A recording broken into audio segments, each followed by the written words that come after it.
How you doing, YouTube? Matt with Massive Beer Reviews back with yet another review. And it is Mysterioso can time. What's in the can? What's in the can? Yeah. Blanco can time in the form of Joe Cowley Project Beer. Niagara College Project Beer, his Floodwater Barleywine. Hot off the press. Joe canned this. If you don't know who Joe is, I don't know how you wouldn't.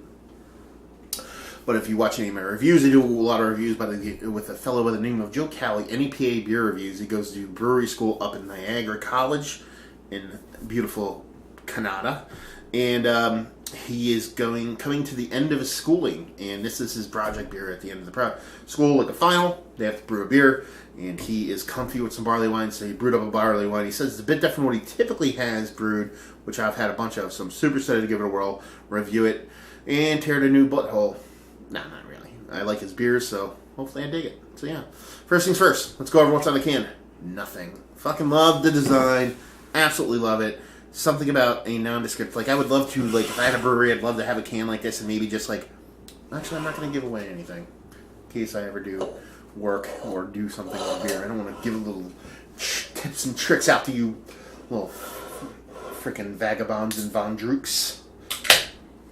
Steal it. Man, I wish I could tilt it to show you how full this can is, because it's the fullest can in the history of mankind. So let's see. So I'm not sure the particulars on this as far as what he used in this barley wine. All they know is it is, I want to say it has been fermenting for give or take about a month, and it is been carving up for a little bit over a week. So let's see what we got. Finger, just under pinky finger, just off way, getting towards khaki colored head. Pretty nice bubbles to it. I mean, it's, a higher ABV, 10 plus ABV barley wine, so you're not going to expect too much as far as head retention there. And yeah, it's got a nice, I want to say rich red, more like a washed out kind of like mix of honey and orange dashed with the red kind of color to it. But it's pretty damn dark, so you have to hold it up to the light to get even any color out of it. So, yeah. Let's see. Get a nose on this sucker. Not getting a ton off the nose. I'm getting some sweet malts. I'm getting some, like, really nondescript fruitiness. What is that fruit? There's a fruitiness there. It's really nice. I can't put my finger on what it is, but...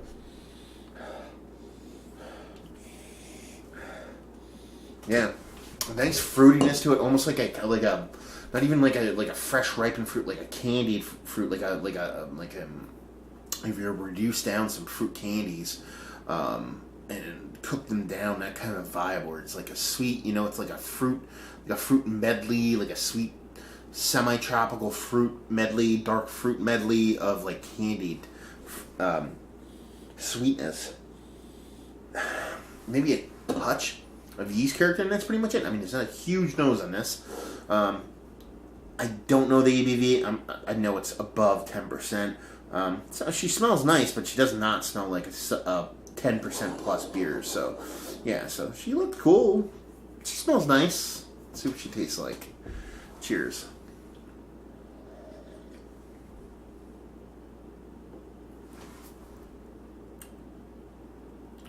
Pretty much what I was getting in the mouth.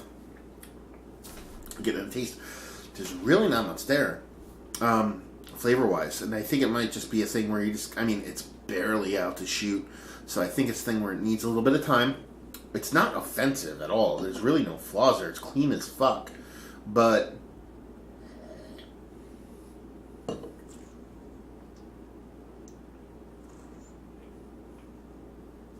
trying to really yank some shit out of it.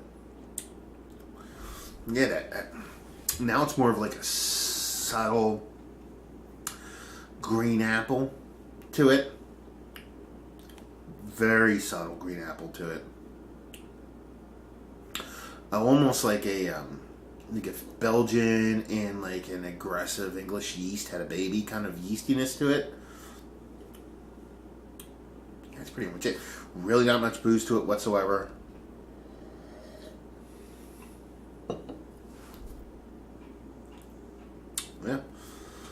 I mean, it drinks so easy. It's kind of scary because I know Joe doesn't fuck around when it comes to ABV. So yeah, it's not a bad beer. It's just pretty nondescript. Almost like it needs some time, or it needs a barrel or something like that. So it's not too shabby of a beer.